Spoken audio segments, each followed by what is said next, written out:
Seja muito bem-vindo ao Papo de Aprovado. Eu sou o Matheus Meirelles, sou cirurgião do aparelho digestivo. Estamos aqui com o Felipe, que é cirurgião também no aparelho digestivo. Hoje a gente tem dois convidados especiais aqui, o Luan Marinho e a Carolina Lovato. Os dois aprovados em anestesiologia, sendo que o Luan também foi aprovado em neurocirurgia nesse mesmo ano, agora nessas últimas provas, né? Em anestésio e em neurocirurgia. Vou começar a perguntar para a Carolina, porque a Carolina tem uma particularidade que a gente vai falar de cara aqui. A Carolina mandou mensagem para a gente mais de um ano atrás, né, falando: eu sou ortopedista, sou cirurgiã de mão e estou pensando em fazer de novo a prova de residência para outra, como recomeçar aqui a carreira em outra área. Vocês acham que vai... Conta aí pra gente, Carol, como é que foi isso aí? Esse ano eu tô fazendo 10 anos de formada e depois que eu me formei, por diversos motivos, eu acabei escolhendo como especialidade ortopedia. Aí eu fiz 3 anos de ortopedia na Santa Casa, aqui de São Paulo, e depois mais 2 anos de cirurgia da mão na Santa Casa de São Paulo também. E aí quando eu decidi, por diversos motivos, que esse não era meu caminho e que eu queria trocar de especialidade, eu me vi diante de uma situação bem complicada. Primeiro que eu não lembrava mais nada de medicina. Eu não lembrava o que é uma onda Q no eletro. Eu não lembrava de nada. E segundo, que de 10 anos para cá, as provas ficaram muito mais competitivas e muito mais específicas. Então, eu me assustei muito com isso.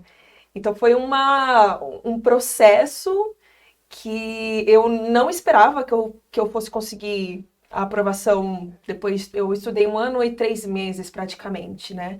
Eu não esperava que eu fosse conseguir a aprovação, achei que foi num tempo curto até, mas eu consegui encurtar o caminho com algumas estratégias que a gente pode conversar depois. Legal, Carol, você foi aprovada em quê mesmo? Em anestésio. Aonde? Na USP e no Círio. Aí sim. Mas meu sonho sempre foi fazer HC, e aí eu optei por ficar no HC mesmo. Boa. E o Luan? Meu nome é Luan Marinho, eu fui aprovado em anestesiologia no Círio. O Luan Marinho é conhecido no Telegram, né? Todo mundo conhece o Luan no Telegram. As celebridades do Telegram. Fui aprovado no Círio, no IANSP, em anestésio, primeiro lugar no ABC, primeiro lugar no SUSinho e também no Enare, passei também em anestésio e passei em neurocirurgia na UFRN, primeiro lugar. Como assim, Pouca anestésio coisa, e hein? neurocirurgia? É Tem dois caminhos aí para entender escolher. essa escolha, mas foi no começo da preparação, eu estava em dúvida de qual área eu devia seguir, né? Tinha uma vivência muito no internato na parte de neurocirurgia, comecei a gostar de acompanhar, participar dos procedimentos e achava que gostava daquela área. E quando comecei a fazer o estudo para residência, não, vou fazer as duas, se eu passar, depois eu decido, né? Eu acho que o problema começou aí, se eu passar, depois eu decido. Então fui lá, fiz e acabei sendo aprovado nas duas. Aí quando eu realmente passei a decisão de tomar a decisão, foi o mais difícil. Tentei ali conversar com várias pessoas, escutar várias opiniões diferentes e acabei refletindo e vendo que a parte que eu gostava da neurocirurgia era porque eu estava entre pessoas que eu gostava e estava naquela empolgação ali do interno, que começava a fazer os procedimentos e achava que gostava, mas no final das contas, quando eu comecei a colocar os pontos negativos e positivos, acabei decidindo pela anestesia e hoje estou matriculado no Hospital Sírio-Libanês. Aí sim, Aí parabéns sim, aos dois. parabéns. Acho que o intuito desse podcast, para quem está ouvindo, né, é a gente mostrar um caminho, né? Um caminho de estudo, um caminho que vocês percorreram durante esse ano aí de preparação. Carol, 1 ano e 3 meses. Você demorou quanto tempo de preparação? Eu me formei em maio desse ano, de 2022, né? Então foi março, 1 ano, né? 1 ano, mais ou menos. Mais 1 ano. E mostrar que é possível, né? Com uma metodologia bem preparada, você se preparar de forma adequada. Bom, Carol, conta aí pro pessoal como que você estudou, o que que você usou no seu dia a dia, como foi isso? Tá, voltando, depois, uma vez que eu tomei a decisão de que eu queria fazer mesmo anestésio, eu voltei para um cursinho que era o único que existia na época que eu prestei ortopedia. Há 10 anos atrás só existia o cursinho das apostilas. E aí eu vi, era um preço muito caro, isso era outubro de 2021, e eu falei, eu não vou passar em prova nenhuma, não faz sentido eu pagar um cursinho. Aí eu tive uma brilhante ideia, comprei todas as apostilas do cursinho, né? Comprei as apostilas do cursinho, coloquei uma apostila debaixo do braço, aí eu falei, qual a apostila que eu tenho mais dificuldade? Aí eu peguei a apostila de arritmia, eu nunca esqueço. Depois de uma semana, eu não tinha terminado de ler a apostila e eu não lembrava mais nada do que eu tinha lido na primeira página. Aí eu falei, isso não vai dar certo. Se eu for por esse caminho, não vai dar certo. E ainda bem que eu percebi isso rápido, né? Porque eu poderia ter olhado, não, agora que eu comprei, eu vou ter que ficar presa a isso, vou ter que terminar de ler, e isso com certeza teria atrasado muito minha aprovação. E aí foi uma amiga que me indicou o Medcoff, uma amiga minha que fazia cirurgia aqui no HC. Ela falou, olha, tem um cursinho, assim. E quando eu comecei a fazer o Medcoff, eu já me apaixonei, porque eu, antes de efetivamente começar a prestar as provas, eu li muito sobre metodologia de estudos. E li com diversos profissionais, com a galera que presta concurso público.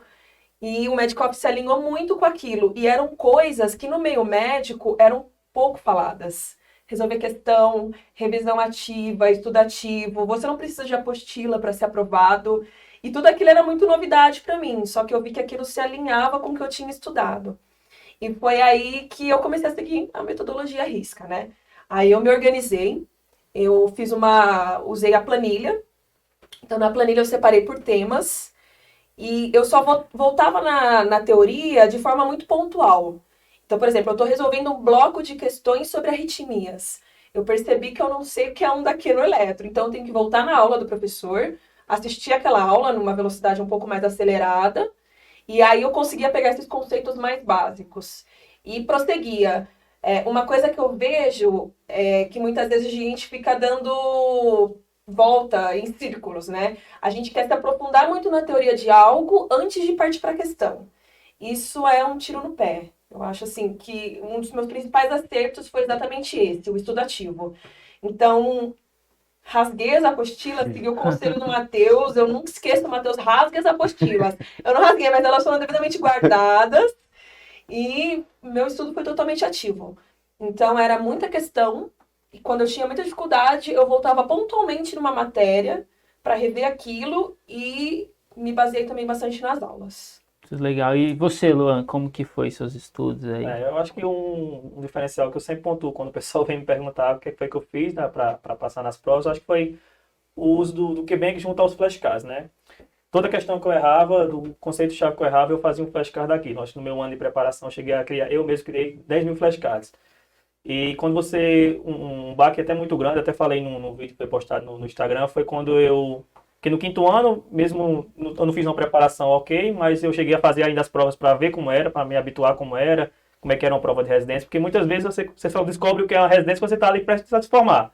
Então fiquei ali na casa dos 58%, 60%, e quando eu comecei a assistir as aulas do Medcoff em 2022, com a aula do Felipe, inclusive, de esôfago, falando umas coisas que eu nunca tinha ouvido nem falar na vida, de meu Deus, isso não cai, isso aqui tá errado, não cai. Aí quando eu fui começar a fazer as questões de putz, cai. E agora você voltava para a aula para dar importância àquele assunto. Então, tudo que eu fazia, que eu errava, eu criava um flashcard.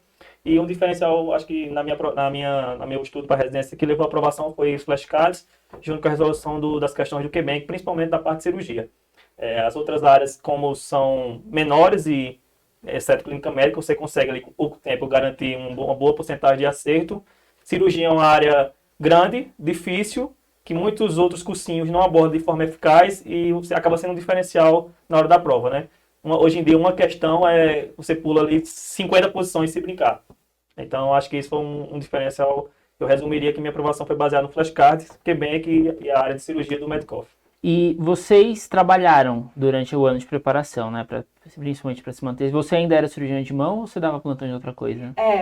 Depois que eu decidi que eu não queria mais ficar na ortopedia, eu queimei as pontes e aí voltei a dar plantão como clínica geral. Mas era um plantão mais tranquilo, mas eu trabalhei o ano todo. E como que vocês organizaram esses estudos? Vocês tinham horário fixo de estudo? Era um horário semanal? Como que era essa organização? Vou começar.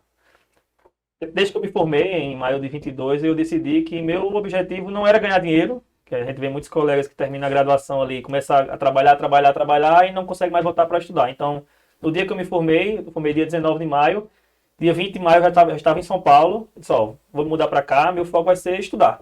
Então, fazia em média 2, 3 plantões de 12 horas por semana, no máximo. Geralmente, final de semana que pagava melhor e o fluxo era menor, então dava para conseguir estudar durante o plantão. Segunda a quinta, estudo. fazia umas metas semanais, ó, nessa semana eu tenho que assistir tal aula, tal aula, tal aula, resolver tantas questões. Então, meu estudo era baseado nisso, né?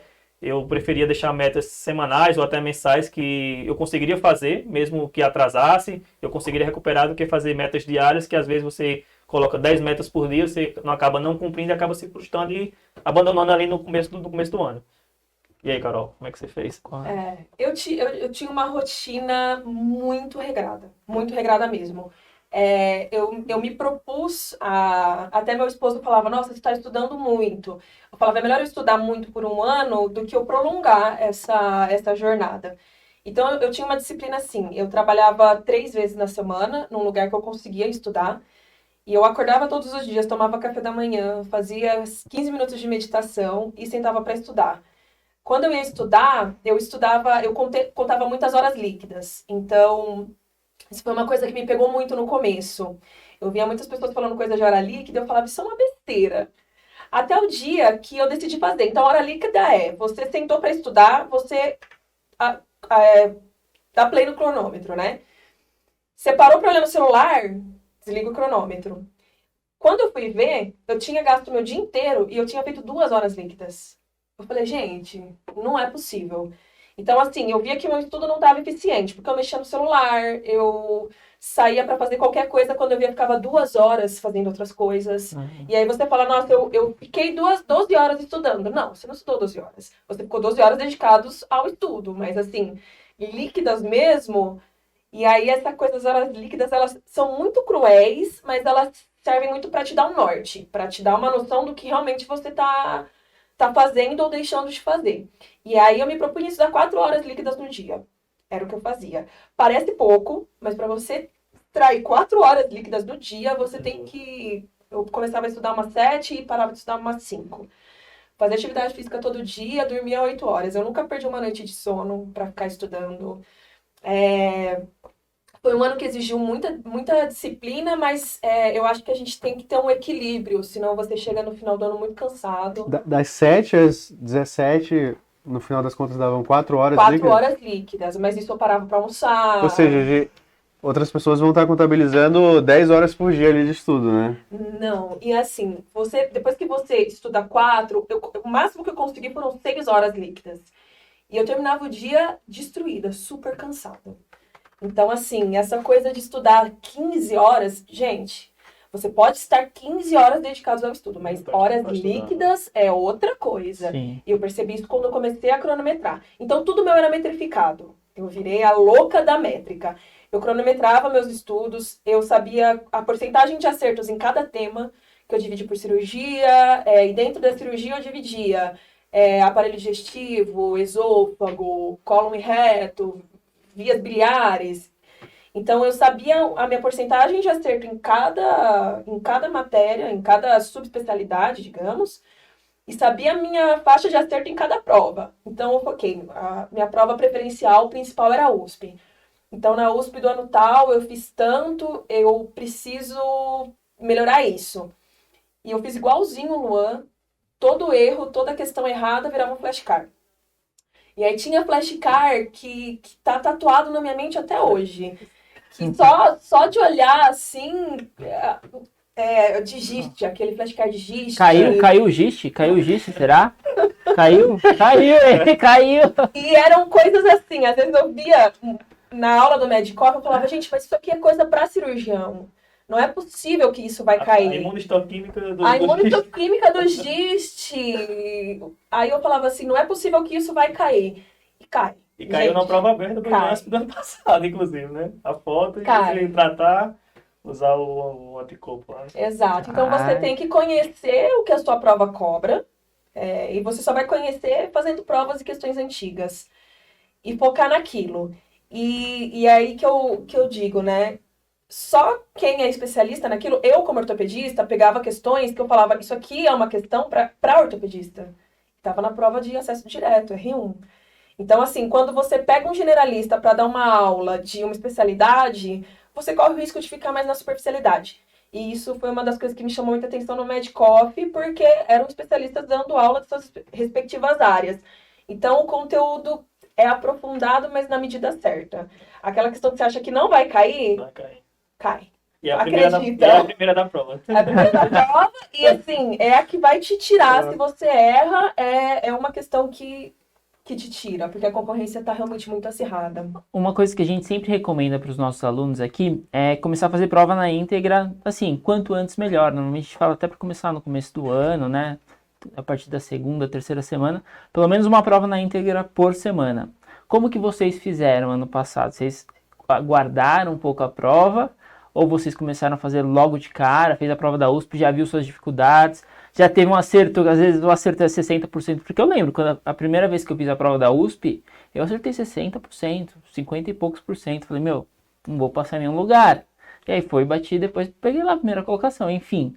Mas eu acho que quanto antes o aluno começar, você já vai, é o que você falou, se você vai entendendo qual que é os temas que são mais cobrados e o que você tem que focar durante seu ano de estudo, né? Então você vai condicionando a sua cabeça a entender quais são os assuntos mais relevantes. E você, mesmo se ter errado no começo, falar, opa, errei essa questão. Mas aí você montou um flashcard de questão errada, que é uma coisa que a gente fala também, um pouco mais depois, porque às vezes fazer um flashcard de questão errada desde o começo do ano, você pode também ficar fazendo 1 milhão de flashcards. Sim. E aí falta outras coisas mais básicas, né? Mas como que vocês fizeram?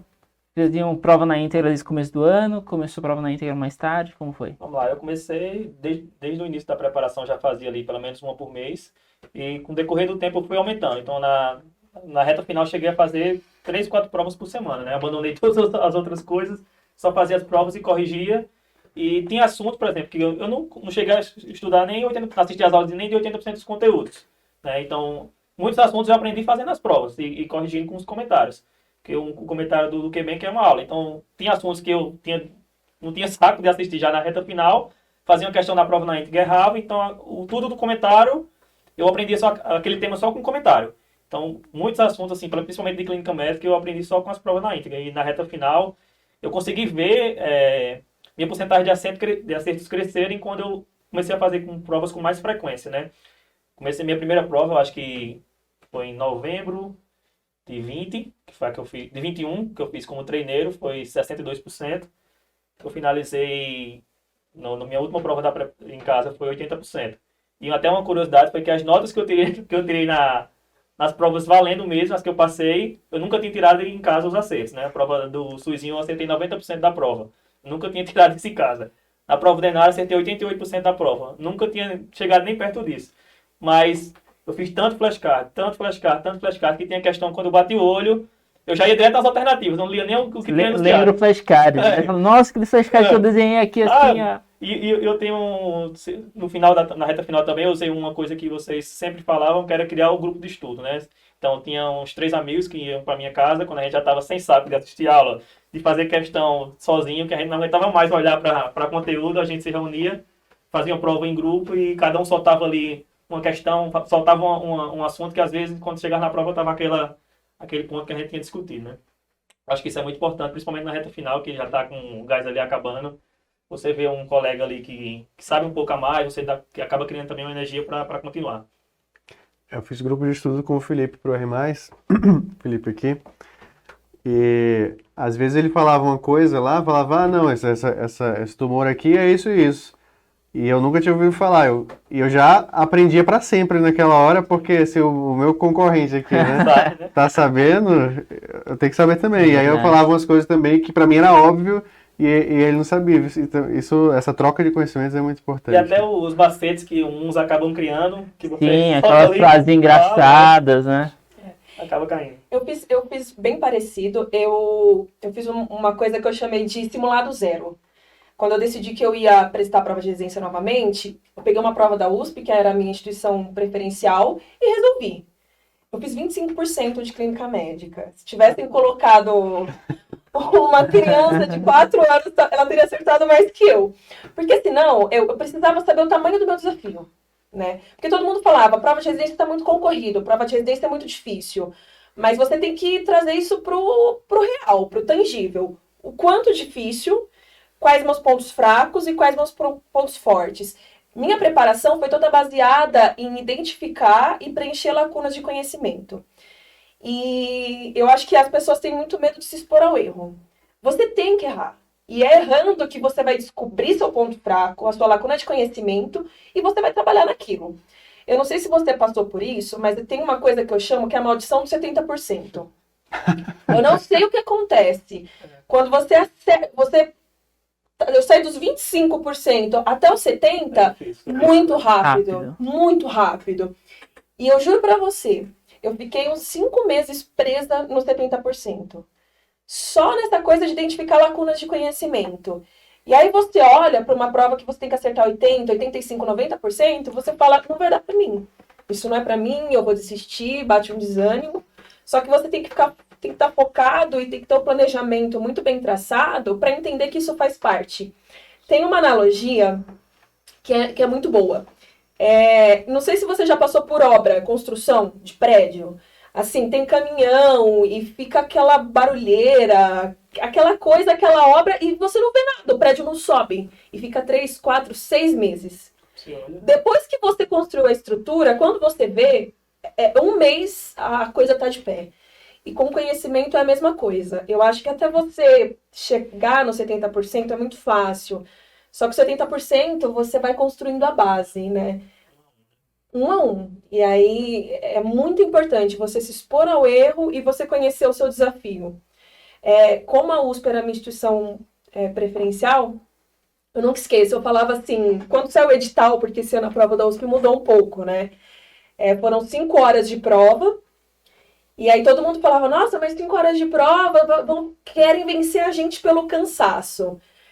Eu não entendi aquilo, porque quando eu soube que eram 5 horas de prova, eu imprimi uma prova antiga, imprimi o simulado do Medcoff, fui para uma praça de alimentação no shopping com uma cadeira dura e barulho e comecei a resolver a cada 15 dias eu fazer uma prova numa praça de alimentação do shopping. 5 horas. Cronometrado. Porque não faz sentido, você sabe que você vai fazer 5 horas de prova. Por que você não está se preparando para isso, né? É igual, poxa, eu quero correr a São Silvestre no final do ano. Aí você se inscreve na São Silvestre, pega seu kit. Nossa, mas são 42 quilômetros. Você sabia disso com antecedência, né? Não é fácil. Foi um ano que exigiu muito. Várias vezes eu me questionei se aquilo era para mim, se eu ia conseguir. Mas você ter esse plano traçado e você conhecer o tamanho do seu desafio foi muito importante. Acho que eu teria desistido muito fácil se não tivesse essa estratégia muito bem traçada. E, Carol, o que te fez sair dos 70% e chegar nos 80%, 85%? O que você acha? Qual parte do estudo te deu esses pontos extras que realmente são os mais difíceis de serem galgados aí? O 70% eu falo que é o senso comum. Até os 70% todo mundo sabe. O que te diferencia é a imunistoquímica do GIST. É isso, é verdade. A quimioterapia que você tem que fazer. Imatinib, né? Exato, a quimio rádio que tem que fazer lá no câncer de reto, baixo, sabe? São essas coisas que no começo eu olhava, eu nunca vou aprender isso é muito específico. Mas foi isso que me tirou dos 70%. Foi o detalhe, mas com muito cuidado para você não se perder nesses detalhes. E eu acho que a questão te direciona muito nisso, né? Porque Sim. a partir do momento que você vai resolvendo questões, você vai entendendo, ó, isso daqui cai, realmente caiu. Não é que o professor passou na aula porque ele queria falar que ele sabe isso, que ele trabalha com estudo. Não, realmente caiu. E aí você entende, ó, eu tive isso na aula, caiu, não sabia. Você coloca no seu flashcard ou você faz sua questão errada, e aí tem vários métodos de você revisar esse conteúdo que a gente sempre fala, mas você vai condicionando seu cérebro a aceitar que este conteúdo é importante, que este conteúdo cai. E realmente isso faz toda a diferença nos pontos extras, porque a prova está cada vez mais difícil, né? Então, concordo. Eu era mais old school, acho que você também, né? Todo erro, todo aprendizado novo, eu ia anotando num papel e depois o meu quarto era inteiro a parede pregada de papel. O Felipe escrevia na parede, Nossa, né? eu tive que pintar depois. E eu imitei essa estratégia em meu quarto. Eu fiz um quadro negro, pintei de preto, um quadro negro e fazia também os flashcards de maneira. Eu já fiz na planilha de Excel, eu economizei o dinheiro da tinta. Mas isso é importante. Eu tinha o caderno de erros também, além dos flashcards, né? Porque o flashcard eu usava para colocar coisas pontuais, né? Coisas básicas. Quando eu via que eu tinha dificuldade num tema mais amplo, aí eu falava, poxa, isso eu tenho que voltar um pouco na teoria. Então eu vou colocar aqui no meu caderno de erros. E aí eu pegava uma bateria de questões daquilo e falava, hoje eu não vou sair dessa mesa enquanto eu não aprender sofrimento fetal crônico. Lembrei que eu tinha dificuldade nisso. Exatamente. Mas eu só sabia isso porque eu me expunha ao erro, porque eu estava fazendo questão, eu errava a questão e eu sabia onde estava a minha lacuna de conhecimento. E aí toda a minha preparação foi baseada em preencher essas lacunas de conhecimento.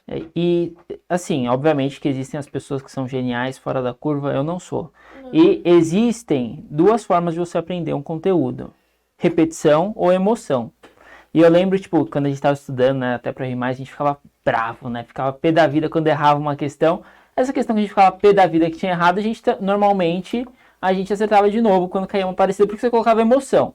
Mas, obviamente, que quando a gente está acertando 70%, 65% lá no começo, se você for ficar nervoso quando você está errando todas as questões, você vai ficar louco, né? De tão nervoso, vai infartar antes da prova.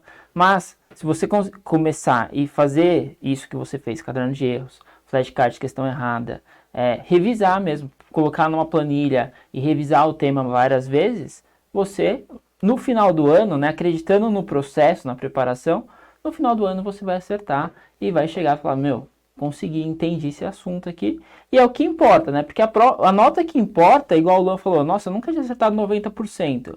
Por quê? Porque ele foi crescendo, chegou lá no auge. E é isso que a gente tem que fazer, né? Tem que preparar um roteiro do ano que a gente vá crescendo devagarzinho, porque é devagar mesmo. Vai ter a época que a gente vai estacionar nos 70%, 75%, fala, não vou passar, não dá, não vai dar certo, mas aí vai chegar mais perto da prova, vai ter revisão, e aí você vai chegar nos 80%, 85%, 90%, igual se você fez. Inclusive, minha nota do QBank, quando eu terminei a preparação, era 75%. Eu nunca passei de 75%, QBank, que as questões são bem difíceis. E uma coisa que eu devo pontuar aqui, que eu achei muito importante, é que eu fiz, além das provas que eu queria fazer e passar, eu fiz outras provas, por exemplo, fiz a prova do Enário. Eu não tinha interesse nenhum em passar em nenhuma instituição do Enário. Mas como era a primeira prova que ia acontecer, eu disse, não, eu vou fazer essa prova. Inclusive, foi até depois do Einstein, eu fiz o Einstein de manhã, saí do Einstein e fiz o Enário. Aí consegui para a segunda fase do Einstein e fui bem no Enário. E essa primeira prova, que foi o Enário, que eu não tinha interesse nenhum, eu tirei uma nota boa e isso acabou me dando também uma confiança, né? Disse, ó, tô melhor do que eu imaginava. Então, e questões que eu errei no Enário caíram em outras provas e eu já não errei mais. Por exemplo, teve uma prova da BOIS, por exemplo, que aconteceu entre as provas importantes. Não, vou fazer essa prova em casa. Prova do SUSE que eu não fiz, vou fazer em casa. Então, outras provas que acontecendo durante o ano da residência, eu acabei fazendo e questões que caíram, repetiram nas minhas provas que eu queria passar. Eu acho que isso é bem importante também. E essa coisa de ficar com raiva da questão, no fundo você sabe seu ponto fraco. Sabe aquela questão que cai, você olha e fala, eu não acredito que caiu isso. Tinha questão, eu nunca esqueço, a classificação de cisto renal. Essa questão caía, eu errava. Essa questão caía de novo, eu errava, porque eu falei, eu não vou decorar essa classificação. Wozniak. Eu não vou decorar essa classificação. Até que meu sogro fez uma tomografia de abdômen, tinha um Wozniak 1. Aí ele, Carol, o que é esse cisto renal? Eu falei, cara, eu não acredito. Eu não acredito. Então, assim, no fundo... Caiu na USP, não caiu? Caiu, acho que... Ou na Unicamp, talvez. Unicamp, caiu, eu lembro. Caiu. Eu lembro. Então, assim, no fundo, você sabe seu ponto fraco. É que a gente... eu falo assim, que quando eu comecei essa preparação, eu tive que abrir muito mão do ego. Porque o ego é uma coisa, assim, que te deixa frustrado ao errar, né? Então, quando você estuda, e quanto mais você estuda, você percebe que você sabe muito pouco. E eu falo por mim, gente, eu sou ortopedista, eu tive que voltar a aprender eletro, ventilação mecânica. Então, assim, o ego da gente... Depois de 8 anos fora da medicina... 10 anos de formada, fora da medicina, você decidiu voltar. Exatamente. Então, assim, gente, se eu passei, todo mundo pode passar, tá? Eu até concordo com essa frase, que eu sou da Paraíba, uma faculdade particular, e consegui competir no mesmo nível com pessoas que formaram instituições muito melhores. Eu acho que hoje em dia não tem mais isso. Você se forma numa instituição top de linha, você está garantido sua vaga. Eu acho que não. Eu acho que hoje em dia o conhecimento está muito acessível. Você tempo de bunda na cadeira e metodologia certa, acho que você consegue sim ser aprovado em quando você quiser. Só que você tem que ver, porque você pode chegar no mesmo lugar, você pode ir a pé ou de avião. Então, assim, quando a gente fala de metodologia de estudo, muita gente fala, não, é só sentar a bunda na cadeira e estudar. Tá, mas eu me perguntava muito isso, né? Eu estou aqui sentada, e agora? O que eu faço? Com certeza. O que eu vou fazer? Com certeza. Né? Então, assim, a metodologia é muito importante e nisso a Medcoff foi essencial. E uma outra coisa também, que você também tem que fazer um autojulgamento muito importante e muito consciente. Por quê? Porque Carol é diferente do Felipe, que é diferente do Matheus, que é diferente do Luan, entendeu? Então você tem que entender como o seu estudo funciona para você e o que você está fazendo que está funcionando e o que você está fazendo que não está funcionando, né? Não é porque eu, Matheus, Augusto, a gente falou que isso daqui é ótimo, que para você com certeza vai funcionar. Mas você tem que entender, isso aqui que eles falaram, isso aqui é legal, estou fazendo revisão, estou fazendo flashcard de questão errada, estou fazendo bastante questão, nossa, está funcionando para mim. Putz, eu não estou conseguindo fazer meus flashcards, eu não gosto. Tem gente que não gosta, não vai fazer flashcard, entendeu? Então, Vai estudar de outro jeito, mas você tem que entender do jeito que você está evoluindo, porque as pessoas são diferentes, né? Eu falo que esse ano eu aprendi muito medicina, mas o mais importante é que eu aprendi muito sobre mim mesma. É uma jornada de autoconhecimento. O que funciona para você, o que não funciona para você. Desde o horário que você funciona melhor estudando. Eu sei que eu sou uma pessoa que, por exemplo, eu me propus a fazer 5 horas líquidas no dia. Se eu não tivesse feito 3 horas líquidas de manhã, eu não conseguia bater a meta. Porque eu sabia que à tarde eu estudava menos, à noite eu não conseguia estudar. A minha dificuldade em assuntos específicos são totalmente diferentes das do Luan, por exemplo. Então, assim, você tem que saber muito sobre você. É claro que tem coisas que são comuns a todos, mas eu acho que a gente precisa ter essa maturidade de entender qual é o seu ponto fraco e olhar para aquilo. Porque aquilo que você não sabe vai te assombrar. E às vezes é isso que vai te tirar da prova. Exato, né? É uma coisa impressionante. Então, não fugir seu erro, né? dessas dificuldades, não fugir do erro. Por isso que começa a fazer a prova desde o começo. Mas eu vou errar, eu não sei nada. É exatamente por isso que você tem que fazer. É por não saber nada, para você ter uma direção. E pode repetir. Você repetiu a prova depois? Nossa, tinha a prova da Quantas vezes estava você gasta. Eu fazia 4 vezes. Tinha questão que eu já sabia de cor, né? Aí entra as provas, por exemplo, os simulados do Medcoff foram muito importantes, que tinham questões inéditas, as questões do KeyBank, pegar provas de outras instituições similares. Para mim, eu acho que o simulado presencial foi importante também, que já foi ali na reta final. Eu pensava que eu estava ali voando, aqui estou garantido, né? Foi difícil o simulado? Foi difícil. Quando eu cheguei, acho que eu fiz 72, alguma coisa assim. Nossa, eu acho que eu dava para ter ido melhor. Aí deu um gás ali no final, eu preciso melhorar, eu não estou 100% e ajudou bastante na minha opinião também. Outra coisa que eu achei muito importante do simulado foi treinar o cansaço físico mesmo. E você vê todo o auditório lotado, todo mundo ali focado em fazer a prova, você vê que você abre os olhos e tal, tá perto da prova e não vai ser fácil. Então, não vai ser fácil. Não dá para parar agora, né? Exatamente. E eu acho que são detalhes que são importantes de serem treinados. Eu vou ficar 5 horas, você não vai estar no ar-condicionado, uma cadeira macia. Eu acho que você tem que simular todas as situações possíveis e imagináveis para você tentar chegar no dia da prova o mais preparado possível para aquele cenário. Tanto que a prova da USP realmente foi uma cadeirinha de madeira super apertada. A gente estava tudo espremido. Eu não sei como foi a sua, mas eu saí da prova assim, parecia que eu tinha corrido uma maratona. Eu estava super cansada fisicamente mesmo. No sol antes, Nossa, né? foi. Ficando no solzão lá Prova antes, do conversando com a gente. Prova do IANSP foi sofrida. Prova do IANSP foi o dia todo. Eu tomava chuva. Então, eu acho assim, claro que o conhecimento é muito importante. É o que vai te aprovar, mas esses detalhes também eu acho que fazem diferença. E o simulado presencial foi muito importante para isso. Legal. E como que vocês chegaram no final na preparação? Porque, assim, a gente sempre fala que é um ascendente, né? Você tem que começar estudando uma carga horária e aumentando. Por quê? Muita coisa que cai na prova de residência, você tem que decorar, não tem jeito. Ou alguém aqui ainda lembra o calendário vacinal completo. Vocês lembram?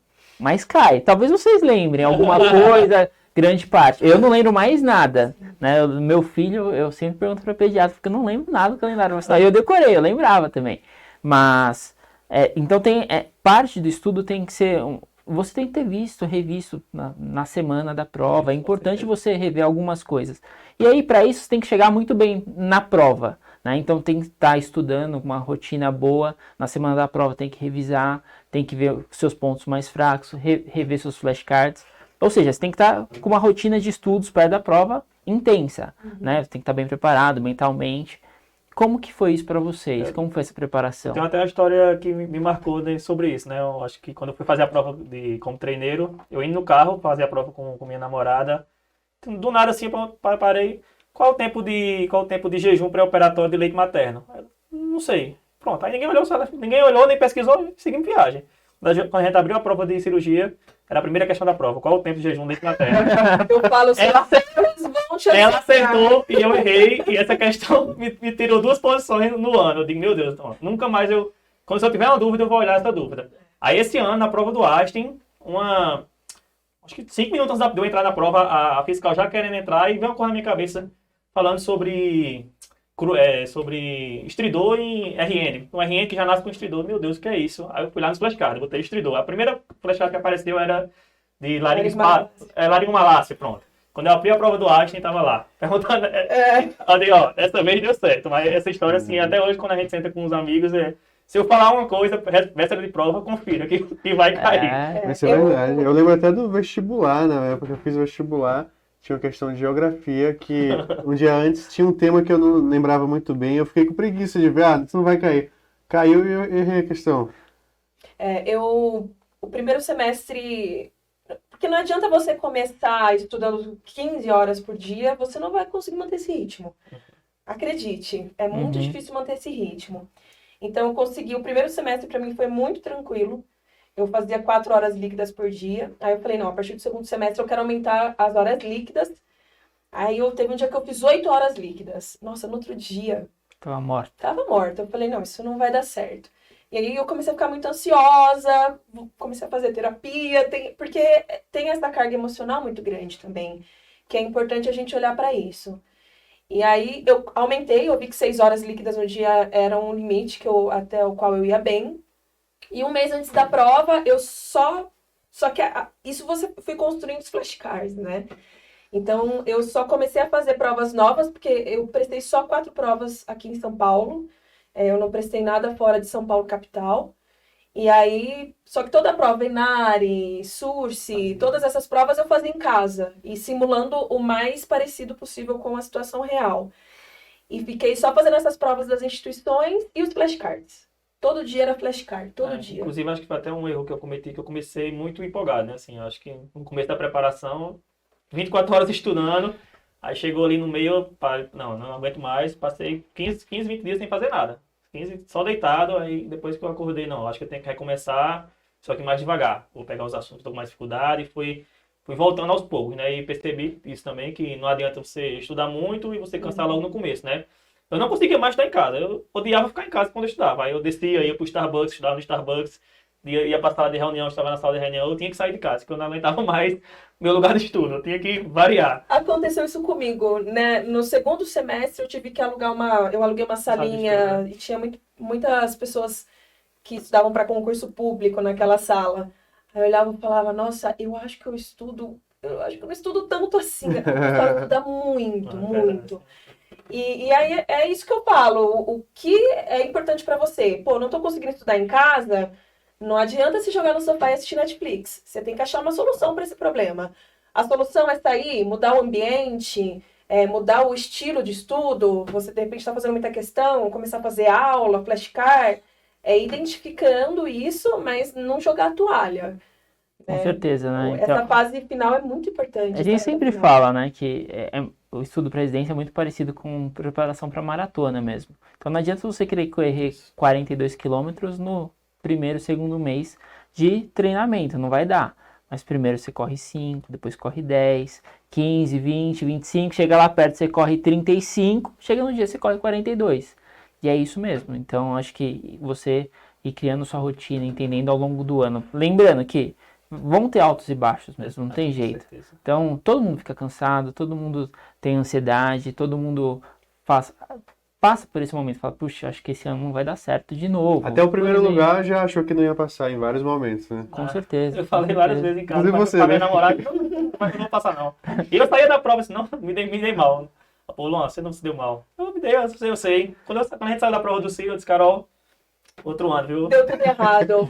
A gente achou o Uber, R$ 120, doido pra ir embora, triste. Vamos já ver quanto que tá o valor do cursinho, pegar um desconto agora. Mas no final acaba dando certo, né? Acaba sendo recompensado todo o esforço ali, as horas que você abdica de estar com a família, de sair. Mas quando você consegue a aprovação, mais do que a aprovação em si, você se sente realizado por saber que você conseguiu, que você é capaz de passar, né? Então acho que vale a pena assim todo o esforço da dedicação.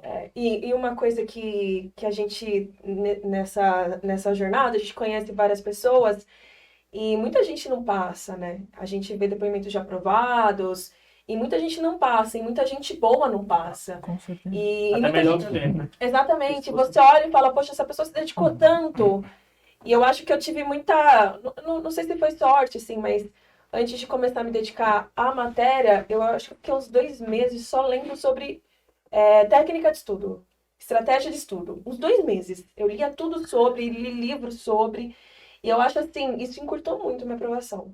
Talvez eu levasse mais algum tempo para conseguir a aprovação se não fosse isso, né? E ainda bem que eu fiz isso, porque senão teria levado bem mais tempo. Muito, muito legal isso, porque realmente, né? Então, às vezes, a gente não passa é pequenos detalhes, né? São pequenas coisas mesmo que fazem diferença no final, e isso também não quer dizer nada, né? Exato. Não quer dizer nada, porque tem um milhão de outras coisas que são mais importantes que você aprovar na residência. E aí a gente tem que também centrar, né? Colocar a cabeça no lugar. E não tem jeito, tem que voltar no ano seguinte, porque prova de residência tem o outro ano. E aí, fazendo as coisas direitinho, tenho certeza que sempre uma hora vai dar certo. Eu acho que foi muito engrandecedor esse papo. Acho que vocês vão ajudar muita gente com isso. Acho que muita gente que está se preparando esse ano, está passando pelas mesmas dificuldades que vocês passaram. E eles vão se espelhar em vocês. Acho que é isso que a gente tem aqui para entregar para as pessoas que estão se preparando, que querem passar na prova de residência, nas residências mais difíceis. E parabéns para vocês. Obrigada. Sejam felizes. E uma coisa que eu queria falar, não bolem a cirurgia de residência, tá? Por causa do NR. Deixa visível. NR7, Supra. Jejum de leite materno. Pessoal, são 2 horas de jejum de líquido, hein? Vamos lembrar disso, são 2 horas. Pode deixar, a gente negocia isso, mas Acho que leite materno são 4, né? É um pouco mais. Pois é, e NR7, plaqueta de 20, pode liberar. Se o cirurgião for bom, não tenham medo. Parabéns. Acho que de viu? mensagem aqui seria o de mais importante a metodologia, né? A constância, a humildade de reconhecer os erros. E também eu acho que vocês equilibraram, você falou que fazia exercício físico também, né? fazia. O exercício físico ajuda também na performance cerebral, né? Meditação foi uma coisa que segurou bastante minha barra em questão de ansiedade. Foi uma coisa que consegui levar até na hora da prova mesmo. Na hora da prova, daquela ansiedade, me ajudou bastante também. Legal. Bom. Mensagem final de vocês. Para quem não passou, para quem vai passar pelo mesmo processo que vocês passaram, né? Que daria de conselho. Agora eu vou falar como alguém que já fez 2 residências e isso é um rito de passagem. A prova de residência é um rito de passagem e a residência médica é um rito de passagem. É uma parte muito importante da sua carreira, mas é só um degrau. A sua profissão você vai exercer por 20, 30 anos.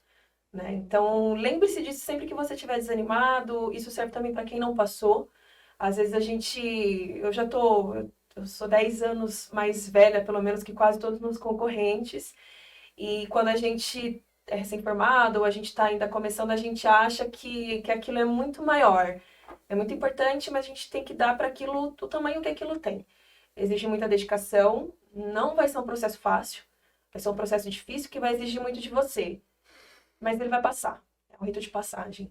E se você se dedicar e se você fizer seu melhor, pode ter certeza que o resultado vem. Eu acho que para complementar a Carol, acho que a palavra que definiu assim minha preparação foi constância, né? Como eu falei, comecei muito acelerado, teve um momento que eu parei de estudar, voltava, parava de novo, voltava, mas eu nunca desisti, né? Eu consegui chegar até o final, inclusive no final voltei até com um gás maior do que eu comecei, porque eu vi que eu estava perto e que se eu continuasse ia dar certo, né? E graças a Deus deu. Boa. Parabéns, sucesso para vocês, Obrigada. pessoal. Obrigada. Bom, Incrível. Muito obrigado pelo papo, foi ótimo. Até o próximo, então, pessoal. Tchau, tchau. Tchau.